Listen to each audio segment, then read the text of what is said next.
Alhamdulillah, subhanallah, Allahu akbar. Muslimin, tuan-tuan, saudara-saudara yang dirahmati Allah sekalian. InsyaAllah pada malam ini kita akan sambung pengajian kita berkaitan dengan peristiwa hadis-hadis akhir zaman. Tajuk yang saya pilih pada malam ini adalah hadis yang ketujuh, iaitu golongan yang sentiasa menang. Anil Mughirah ibn Syu'bah anil Nabi sallallahu alaihi wasallam qala la tazalu ta'ifatun min ummati zahirin hatta ya'tiyahum amrullahi wa hum zahirun. Rawahul Bukhari. Daripada Mughirah bin Syu'bah radhiyallahu anhu berkata, Rasulullah sallallahu alaihi wasallam bersabda, akan ada senantiasa di kalangan kamu ada golongan yang berjaya dalam perjuangan mereka, sehinggalah sampai suatu saat yang dikehendaki oleh Allah Subhanahu wa taala, di mana mereka ini sentiasa berjaya atau sentiasa menang. Keterangan, Allah Subhanahu wa taala telah menjadikan umat Islam ini umat yang terakhir sekali. Oleh itu, Allah Subhanahu wa taala berjanji akan memelihara kitabnya, yakni Quran, dan memastikan lahirnya generasi demi generasi yang akan memikul tugas dakwah hingga tetap wujudnya golongan mukminin di permukaan bumi ini. Kalau kita meneliti sejarah umat Islam mulai zaman permulaan penyebarannya hingga ke hari ini, kita akan mendapati bahawa umat Islam itu telah diuji sepanjang sejarah dengan ujian yang berat-berat. Ujian itu antara lain bermula dari golongan musyrikin di Mekah dan golongan munafik Yahudi Nasrani di Madinah. Seterusnya golongan ataupun gerakan riddah, golongan yang apabila Nabi sallallahu alaihi wasallam wafat, mereka pun murtad. Subhanallah. Sedangkan mereka mempunyai sahabat di zaman itu, sahabat yang mana orang yang dijanjikan syurga bighairi hisab, Sayyidina Abu Bakar As-Siddiq radhiyallahu anhu. Tapi masih lagi ada golongan yang boleh, na'udzubillah, subhanallah, boleh murtad. Allah. Ni makna ujian tu datang. Jadi tak boleh orang dakwa kata bila mana kita suka, seronok, gembira, bahagia bila kita berada di zaman Nabi, belum mesti, belum pasti bahawa iman kita selamat. Belum pasti. Zaman Nabi tu zaman yang bagus, Nabi tu bagus, sahabat tu bagus. Kita kalau hidup di zaman itu belum tentu kita bagus, belum tentu lagi kita benar-benar beriman ikut Nabi. Kita tak boleh kata begitu. Sebab apa? Sebabnya Allah Subhanahu wa taala dia maha berkuasa. Dia yang lebih tahu diri kita. Kita main agak-agak je, akal kita, logik kita, selamat kot, takkan tak selamat, rasa gitu. Sedangkan di zaman sahabat, di zaman Nabi sallallahu alaihi wasallam, ada orang yang tak beriman, mula-mula beriman, kemudian murtad. Subhanallah. Ujian besar tu. Kemudian daripada itu yang mengaku Nabi pun ada. Berat ujian-ujian. Ada golongan batiniah, golongan falsafah, fikiran Yunani. Macam-macam. Jadi pada hari ini, di akhir zaman ini, sudah tentulah kita ini yang masih hidup lagi nakkan keselamatan. Bila nakkan kepada keselamatan, kita tengoklah dalam negara kita, baik di Indonesia, di mana-mana, kita dengar, biasa dengar, adanya NGO, adanya jamaah, adanya parti politik, adanya kumpulan-kumpulan apa tu yang nak Islam, yang nak mengamalkan Islam. Tetapi oleh kerana ramai di kalangan kita yang tidak mempunyai pengetahuan terhadap jamaah-jamaah ini dan ketandusan pengetahuan, sehingga tidak ketahuan, tak tahu Adakah mengikuti jamaah-jamaah Islam ini satu kewajipan atau sunat saja, atau harus saja? Nak ikut pun boleh, tak ikut pun boleh, asalkan kita ini rata-ratanya umumnya sembahyang berjamaah di surau masjid, ataupun kita didik anak bini kita, cukup di situ. Jadi rupanya Islam ini satu agama yang syumul, yang sempurna. Dia tak cukup dengan individu melaksanakan Islam. Dia tak cukup dengan ada keluarga Islam. Dia tak cukup dengan ada jamaah Islam, masyarakat Islam, sehingga dia kena ada negara Islam, daulah Islamiyah, baldatun thayyibatun wa rabbun ghafur. Namun demikian, bukanlah cita-cita tu untuk menjadikan daulah Islamiyah, negara Islam itu sebagai matlamat. Ini satu perkara yang lain yang kita perlu beri perhatian supaya tidak salah faham. Jadi kita berjuang sama ada individu, sama ada kita yang dah kahwin berumah tangga ataupun bermasyarakat, atas daripada itu bernegara.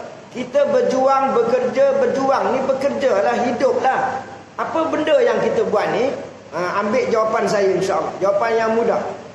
Apa saja yang kita buat tak boleh lari, tak boleh kita keluar daripada 5 hukum. Sama ada yang kita buat itu di luar masjid, dalam rumah, luar rumah, di kedai, di luar kedai, di mana saja, dalam tandas, luar tandas, di mana-mana saja, negara mana kita berada, tak boleh lari daripada 5 hukum, iaitu wajib, sunat, haram, harus, makruh. Yakni ada saja kita ini akan terlibat. Sama ada perkara yang dibuat itu wajibkah, sunatkah, haramkah ataupun harus. Kita tak boleh lari daripada itu. Jadi rupanya di akhir zaman ini, sebab kita sudah ada masyarakat yang umumnya nakkan kepada Islam, dah ada, tapi kita belum ada lagi sebuah negara Islam yang benar-benar tulen, yang menegakkan hukum-hukum Allah yang sebegitu banyak di atas muka bumi dalam negara kita. Maka menjadi tanggungjawab kita untuk apa? Berjuang. Apa tu berjuang? Untuk kita menegakkan 5 hukum. Wajib, sunat, haram, harus, makruh, letakkan di tempatnya. Jadi kalau makruh kita kata makruh, kalau makruh kita letak tempat makruh. Kalau sunat kita boleh kita buat, dapat pahala. Tak buat tak apa, macam tu. Kalau yang wajib kita mesti buat, itu maksudnya.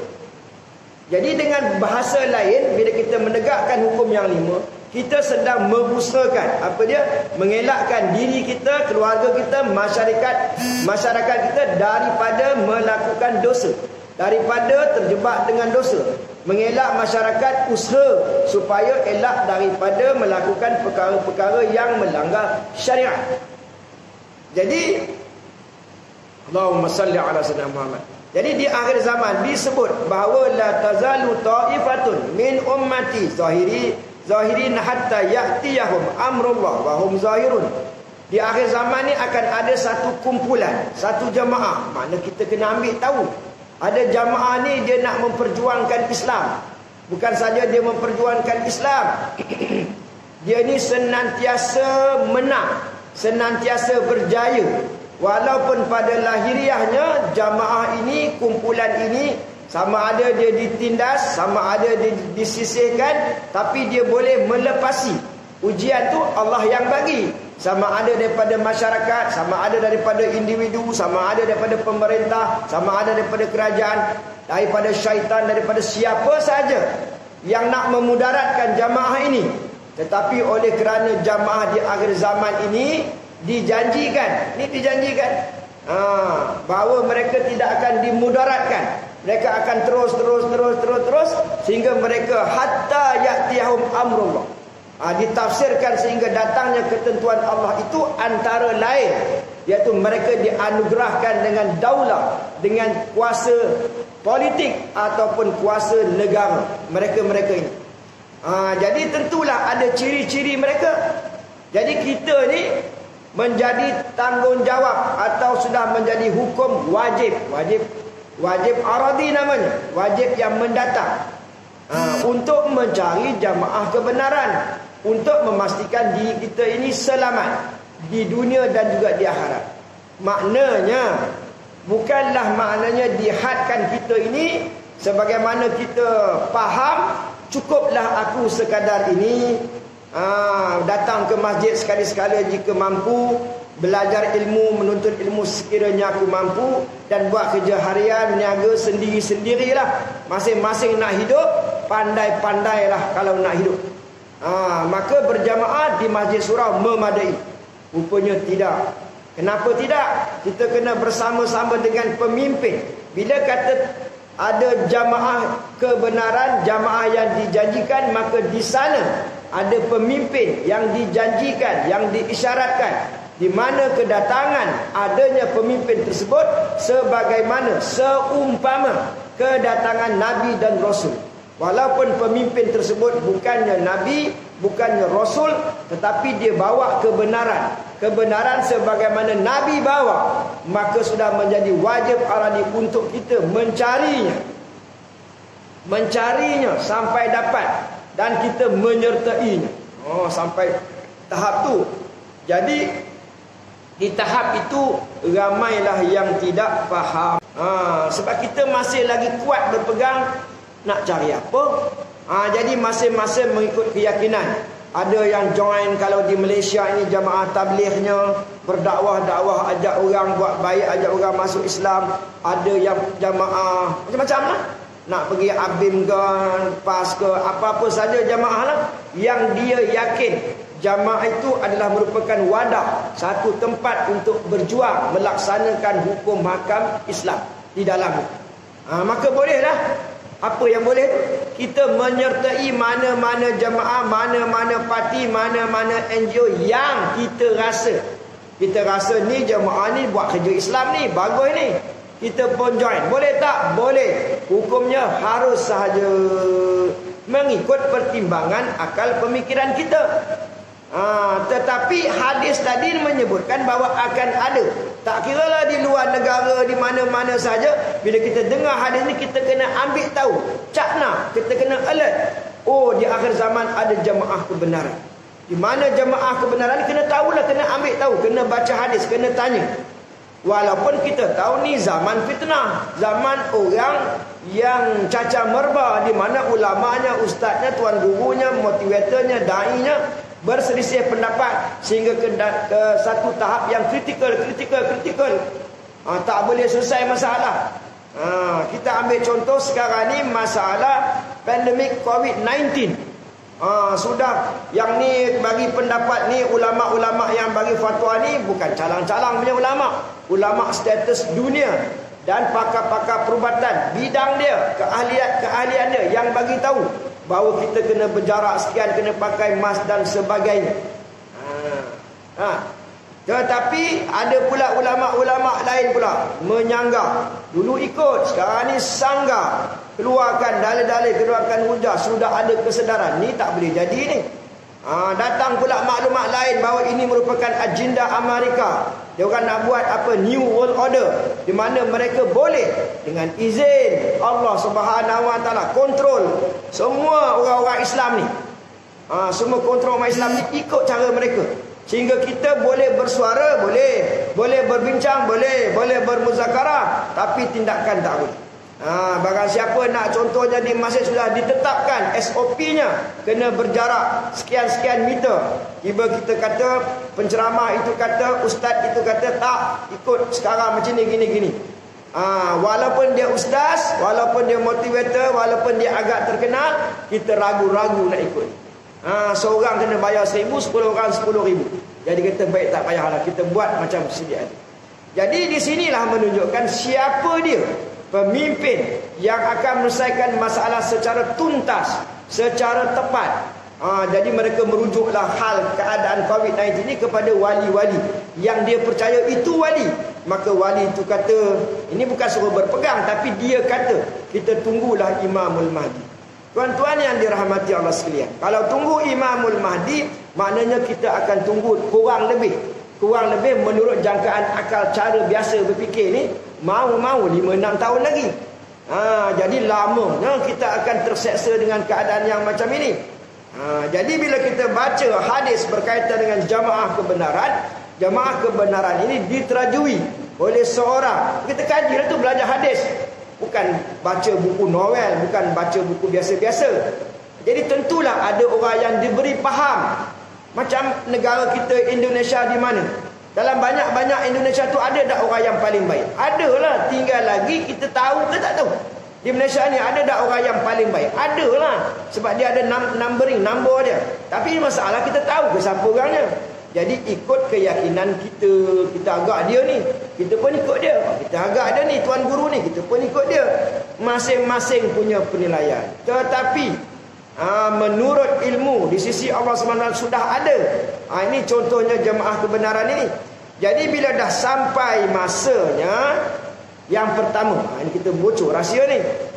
Golongan yang sentiasa menang ni mesti ada pemimpinnya. Pemimpinnya yang ada kredibiliti, yang bertakwa. Satu, kita sebut pemimpin dulu. Maknanya dalam satu negara, kalau Indonesia lah, dia pemimpin yang terbaik. Kalau orang tanya kita macam mana Ustaz, kita nak tahu dia terbaik tak terbaik, maka dia ini bertaraf mujadid. Dia akan bawa pembaharuan dalam semua bidang. Semua bidang dia ada buah fikiran, dia ada minda yang boleh menyelesaikan semua masalah. Orang percaya tak percaya itu soal kedua. Soal keyakinan itu hak Allah Subhanahu Wa Taala nak bagi kita hidayah, nak fahamkan kita. Tapi ada pemimpin itu yang bertaraf mujadid, yang disebut sebagai sahih zaman. Jadi rumusannya, iaitu pemimpin itu pemimpin yang diisyaratkan dalam hadis bila sampai masa ni. Ini tanda-tanda jemaah kebenaran itu. Apa dia tuan-tuan? Bila dah sampai masa dia. Kemudian lagi, selepas faktor pemimpin tadi, Allahumma salli ala Muhammad. Pemimpin ini dia antara sifatnya berani, petah bercakap, cerdik, kacak, dan ada ilmu termasuk ilham. Kemudian dia dijanjikan, kalau pemimpin, ramai pemimpin dah mati dah, sebab mereka tidak dijanjikan. Nama mereka tak ada dalam hadis, gelaran mereka tak ada dalam hadis dalam Quran. Jadi mereka pemimpin juga, tapi tidak dijanjikan, maka mereka tidak akan dapat kemenangan yang mutlak. Kemudian faktor tempat. Bila mana jemaah kebenaran itu tempatnya. Tempatnya mana? Timur. Jemaah kebenaran itu di timur. Kalau di barat, di tempat lain Afrika, itu bukan timur, maka itu bukanlah. Jadi faktor tempat itu, tempat yang dijanjikan di bahagian timur, di Nusantara, disebut oleh hadis. Jadi timur inilah kita kena cari. Ni jemaah kebenaran. Pemimpin dia tengok, okey, alhamdulillah, subhanallah, keturunan pun keturunan Arab, keturunan pun keturunan Rasulullah. Faktor tempat dah timur dah betul dah. Kemudian faktor masa. Faktor masa ni contohnya sekarang ni kita berada di pertengahan kurun. Dia sudah mula berperanan 1401 Hijrah, dah mula berperanan. Ini dah pertengahan kurun 1442 Hijrah. Maka nampaknya memang mereka telah pun berperanan dan sedang berperanan lagi ni. Jadi faktor tu. Kemudian faktor tim kepimpinan. Mereka ada jamaahnya, ada tim-timnya. Jadi apa kaitannya dengan kita, Ustaz? Kaitan dengan kita ni, kita kena ikut. Contohnya kita ikut imam ni, imam sembahyang dekat masjid. Contoh yang paling mudah. Kita nak berjemaah, nak dapatkan fadilat yang banyak, 27 darjah, nak mendapatkan pahala yang sempurna, kenalah ikut imam. Kita yang agak imam yang telah dilantik, imam yang dah ada contoh, imam yang kita yakini, ikutlah dia. Jadi begitu dengan tim kepimpinan ni, kita dah ada. Dia dah timur, dah ada di timur. Kemudian pemimpin yang dijanjikan, ada isyarat, waraknya dah dapat, akhlaknya, tauhidnya, masya-Allah. Kemudian takwanya, bertaraf wali Allah. Sebab orang yang baik ni jarang kita faham istilah ni. Orang yang paling baik di dunia ni wali. Bukan ulama biasa. Bila wali tu dia beramal lah dengan ilmu, tu wali. Kalau tidak, tak namanya wali. Bukan wali tu pakai usur, pakai usang, buruk je, bukan. Dia kata wali tu pakai, bukan kira pada pakaian, tapi hati dia, takwa dia. Inilah orang yang paling baik dalam dunia ni. Cuma kita faham orang yang namanya gelarannya wali-wali, kita pandang lekeh. Tak, dia sesuai ikut akhir zaman. Mana ada wali di akhir zaman, pakaiannya lawa, pakaiannya semak, jubahnya cantik, apa semua, wali juga. Jadi bukan wali tu kayu ukurnya pakaian. Pakaian tu macam the accessory je, tambahan. Kemudian jamaah kebenaran, dia mesti ada role model. Kenapa ustaz cakap kena ada role model? Sebab mereka, di tangan mereka sebenarnya. Saya ulangi balik, kita sudah ada individu-individu Islam yang nak kepada Islam. Kita sudah ada keluarga Islam, suami isteri dan anak isteri kita yang nak kepada Islam. Kita sudah ada masyarakat Islam, masyarakat yang suka dengan amalan-amalan Islam. Jadi yang tinggal yang tak adanya negara Islam. Jadi negara Islam ni kita usaha-usaha macam mana, bukan pergi rebut kursi, bukan pergi jatuh ke orang. Ini yang kita silap faham. Kita ingat politik tu macam tu. Politik Islam ni dia membawa kasih sayang. Politik Islam ni dia tawan hati. Pasal apa cakap benda tu? Nabi macam tu. Nabi dia berjuang ni dia tawan hati, bukan tawan kerusi. Akhirnya bila ditawan hati, ramai yang dia tawan hati telah ditawan. Akhirnya orang suka pada Nabi, orang lantik dia. Macam sinilah daerah ni orang suka, orang dah tengok contoh pengungsi masjid, bendahari masjid. Tentulah sedikit sebanyak mereka mengkaji latar belakang. Oh, orang ni bagus akhlaknya, datang masjid, lantik lah. Macam itulah gambarannya. Jadi jamaah kebenaran ni ada role model. Jadi bukan dia orang ni nak menentang. Kalau mereka ni menentang kerajaan, mereka ni nak rebut kuasa, nampak tak elok perjuangan tu. Nampak ini kerja ni nak jatuh ke orang, nak ambil kuasa. Orang pun tak suka. Islam pun tak ada kata macam tu. Dia orang tak faham. Dia ada role model, ada contohnya. Contoh dalam bidang hiburan, contoh dalam bidang pendidikan, dalam bidang semua contohlah. Jamaahnya itu, ini projek sana, projek sini, semua ada. Pasal apa kena ada macam tu? Sebab nak jadi contoh kepada negara Islam. Bila negara Islam siap dengan package. Apa makna package? Bukannya satu orang tu, guru tu warak dia, dia tahajud doa, sunat duha, selawat, zikir, baca Quran banyak. Hak itu je. Lepas tu dia tak ada duit, dia tak ada idea bagaimana mengatasi masalah hutang, macam mana nak bagi rakyat makan, macam mana nak bagi rakyat peluang pekerjaan. Dia ketandusan idea. Itu bukan pemimpin yang berkarisma. Jadi pemimpin di akhir zaman ini dia akan dapat satu kuasa negara yang disebut oleh hadis fayu'tauna masalu, maka dia diberi kuasa. Dia tak nak, nampak tu cantik semua Islam susun. Dia tak nak pula ada orang bagi kuasa negara, tak nak. Dia tak nak. Tapi dibagi juga sebab terpaksa, nampak? Terpaksa, darurat. Macam balik bayar tak boleh makan, bila darurat boleh makan. Harus makan sekadar. Jadi dia ini terpaksa terima, dah dipaksa. Kalau tidak, negara dalam keadaan yang lebih teruk lagi. Maka dia terima dalam keadaan terpaksa. Akhirnya setelah beberapa tahun yang namanya temporary atau sementara, dia serahkan kepada keluarga Nabi, ahli keluarga Nabi, keturunan Nabi yang gelarannya Al-Mahdi. Begitu ceritanya. Jadi jamaah kebenaran dah tentu ada kaitan dengan kita secara langsung. Sebab dalam jamaah kebenaran ini ada pemimpin yang bertakwa, maka dia akan didik ni. Jadi siapa yang nak selamat iman dia, seorang-seorang tak boleh. Seorang-seorang ada ujian dunia, ada setan, ada iblis, ada ujian perempuan, ada ujian itu, ada ujian orang yang fasik menghasut kita. Kita tak mampu. Sebab tu lahirnya istilah guru yang mursyid. Maka dia, oleh kerana dia ni pandang tembus, kasyaf dengan izin Allah, maka dia boleh memproses kita ni, anak bini kita. Kalau dalam jemaah tu ada keluarga Islam, ada contoh semua, role model semua ada. Jadi bila dia serah kuat ini, maknanya bila dapat daulah ini adalah yang terakhir. Dah tak ada lagi daulah lain lepas daripada ini, tak ada. Inilah sebelum diserahkan zaman empire Islam, zaman ummah kali yang kedua dan terakhir, diserahkan kepada Al-Mahdi. Inilah ada jemaah kebenaran ini. Kita beruntung sebab jemaah kebenaran ini kebetulan, kita kata istilahnya kebetulan, tentu ada hikmahnya. Kebetulan di Nusantara, iaitu Malaysia dan Indonesia, dia berkait rapat sangat. Sebab itu hari ini kita ujian di Malaysia ni banyak, ujian di Indonesia ni banyak. Sebab orang Yahudi ni golongan yang cerdik, pandai, genius. Jadi mereka tahu Islam akan bangkit sebelah Nusantara. Mereka siap bina pengkalan. Kerana bagi mereka, sandaran mereka ialah kekuatan kuat, kekuatan tentera, kekuatan ekonomi, kekuatan duit, kekuatan majoriti. Jadi diorang boleh menang pada anggapan diorang, pada anggapan mereka begitu. Jadi Islam ni, Islam ni nampak daif je. Kita ada role model, ada semua contoh-contohnya. Jadi bila dapat yang negara tekan batan, kita dah ada contoh. Tak adalah macam jamaah lain, parti lain, bila dapat kuasa negara, tiru juga macam kerajaan yang sekular, tiru juga pemerintah yang sekular. Kata al-Islam ya'lu wa la yula alaih. Islam tu tinggi, tak ada lebih tinggi daripada Islam, tak ada. Kita sibuk bersyarah, sibuk bercakap, sibuk nak mencakap itu ini, akhirnya kita tak ada. Tak ada nak buat macam mana. Contohnya kita dapat sebuah negara Islam. Mana TV Islam kamu? Takkan baru nak buat.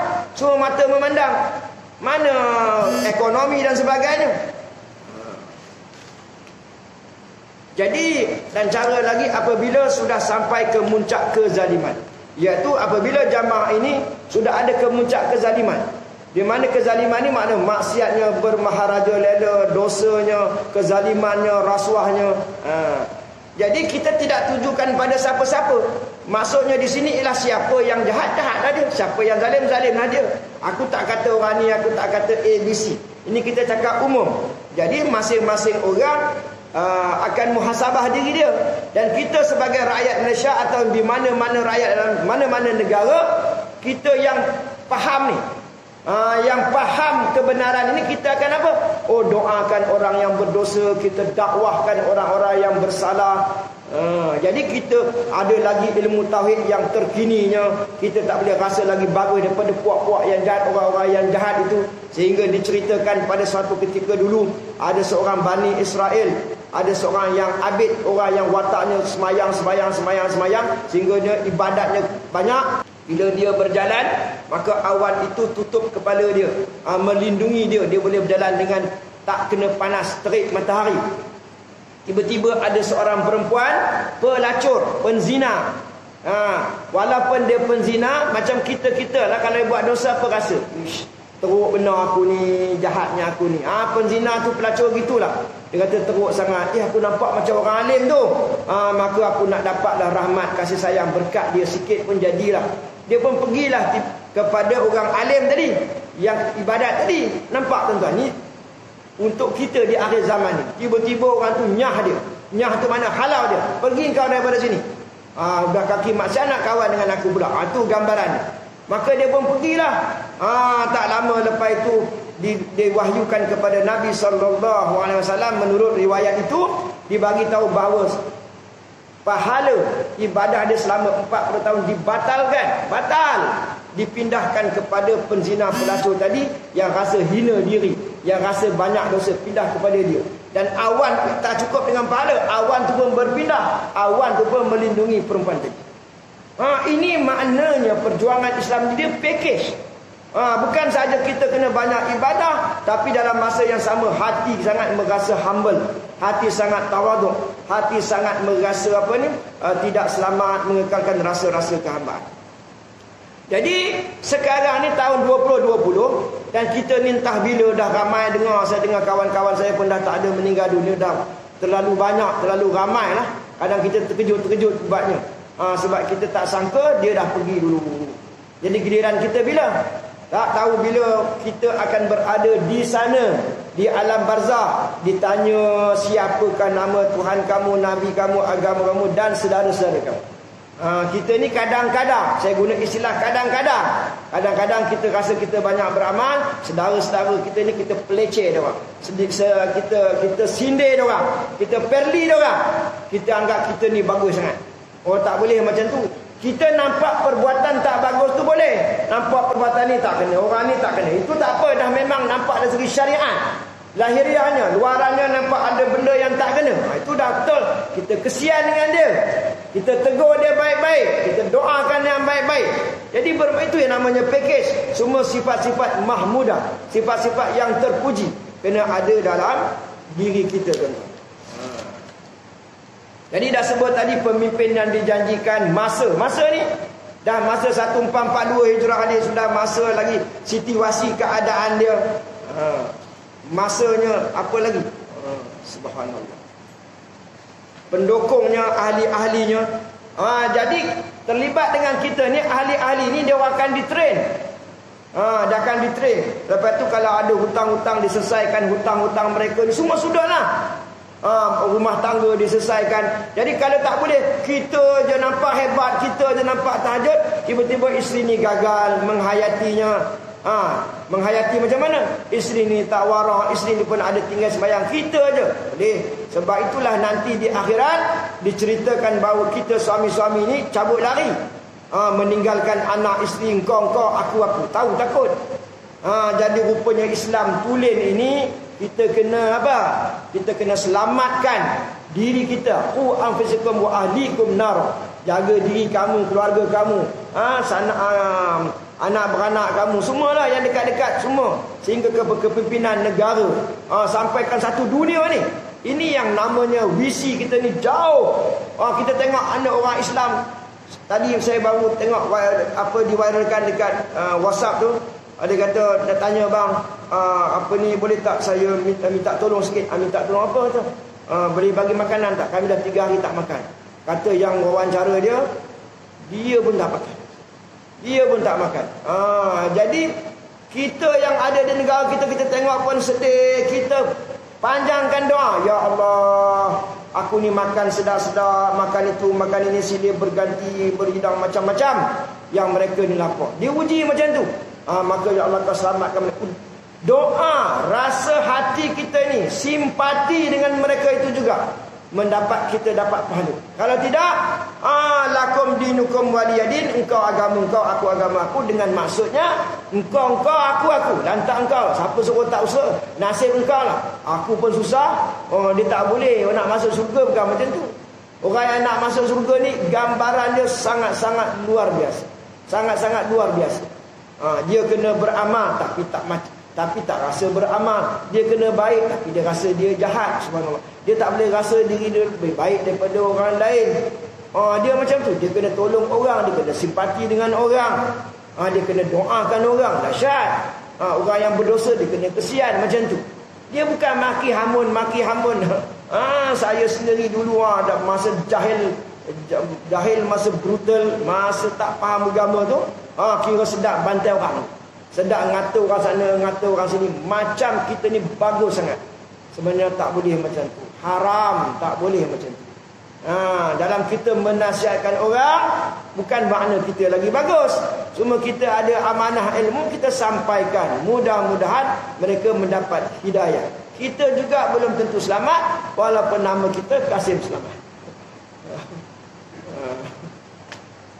Jadi tuan-tuan yang dirahmati Allah sekalian, jadi tujuan kita berjuang ni, ni last peringkat akhir. Tujuan kita berjuang, hidup, bekerja ni apa sebenarnya? Untuk mengenalkan Tuhan pencipta alam.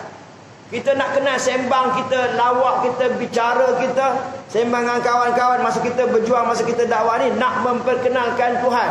Jadi supaya apa-apa mereka bercakap, mereka akan rujuk, kaitkan dengan Allah Subhanahu Wa Taala. Supaya apa? Supaya dia disanjung, dicintai, disembah dan dijadikan idola, jadi kawan, tempat rujukan. Kata tuan guru saya, yang kita ingat, syariat dah dahsyat ini, syariat sembahyang subuh dah ramai. Dia bukan satu hadis saja. Bila nampak subuh dah ramai tu makna tanda nak menang. Itu satu daripada ciri-cirinya. Dia kena ada ni, ambil perhatian cakap saya. Dia kena ada satu taifah, satu golongan yang mempromosikan Tuhan bila-bila pun, yang membesarkan Tuhan, yang bicara tentang ketuhanan, mengagungkan Allah. Itu tanda-tanda daulah sudah hampir. Tapi kalau setakat orang syariat melaksanakan sembahyang, puasa, syiar, baca Quran, zikir, belum, jauh lagi. Tapi bila ada satu golongan yang kamu tengok, dia ni apa-apa pun sembangnya tentang Tuhan, sembangnya tentang Allah, sembangnya tentang akhlak, tentang kasih sayang. Itu tanda-tanda sudah hampir. Sudah hampir ya, bukan syariat. Sebab syariat ini apa dia? Undang-undang lahiriah ni. Kadang-kadang disuruh oleh pihaknya, kau pergi semayang, dia pun semayang. Tapi hati dia macam-macam ada. Berjuang ini bukan kerana ekonomi, membangun berkemajuan. Itu sampingan. Kalau boleh dijadikan Tuhan itu apa? Tuhan itu sebagai matlamat, membesarkan akhirat, mengingatkan manusia bahawa akhirat itu tempat akhir buat insan. Di sana tempat kekal abadi, sama ada syurga atau neraka. Kita ini mungkinkah ke syurga? Mungkin. Kita ini mungkinkah ke neraka? Mungkin. Kita mungkin ke syurga? Mungkin nak ke neraka? Mungkin. Nampak aku okey je, tak ada maksiat. Ya. Mana tahu di akhir-akhirnya. Takutnya. Mana tahu di akhirnya, ya muqallibal qulub, wahai Tuhan yang membolak-balikkan hati, sabbit, tetapkan qulubana, hati-hati kami, fi dinik, dalam agama engkau. Jadi inilah tugas-tugas para dai, bapa nasihatkan anak, mertua, kena nasihat semua. Mubalih, ulama-ulama mengajak manusia ini membesarkan Allah dengan jalan apa? Melaksanakan syariat. Melaksanakan syariat, tapi yang dikira amal diterima tu amal atas dasar ikhlas lah. Allah. Jadi kalau jalannya ikut cara sendiri kepala kita, tak sampai. Jadi hari ini dakwah ceramah merata negara, mercuk tumbuhnya macam cendawan tumbuh di musim hujan. Tapi kalau bukan ikhlas, kalau bukan mengajak orang kepada Allah, mengajak orang kepada diri sendiri, menjadikan glamour sebagai matlamat, mencari keredaan manusia, biar orang benci kita, biar orang tak suka kita, demi kebenaran cerita juga. Jadi rumusannya tuan-tuan, marilah kita sama-sama selain daripada beramal, selain daripada meningkatkan amal kita, kita naklah cari jemaah kebenaran, cari. Mula-mula cari dulu, bukan cari dulu. Cari melalui internet, melalui buku, tanya ustaz itu, ustaz ni. Udah dapat, kita risik lagi. Tanya sampai hati tu sedap. Rasa yakin. Barulah buat satu tindakan. Wallahu a'lam.